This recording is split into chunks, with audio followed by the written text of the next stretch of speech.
ก็สวัสดีทุกคนด้วยนะครับวันนี้เราก็จะมาพูดถึงอันดับจังหวัดที่หนาวที่สุดในประเทศไทยนะครับ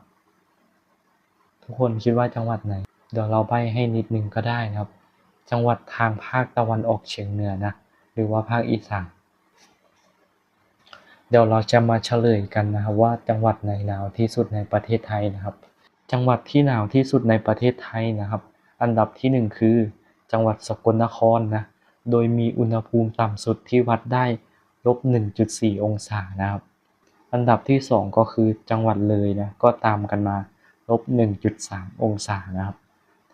อันดับที่สามอำเภออุ้มผางจังหวัดตากนะครับทำไมจังหวัดสกลนครถึงเป็นจังหวัดที่หนาวที่สุดนะครับ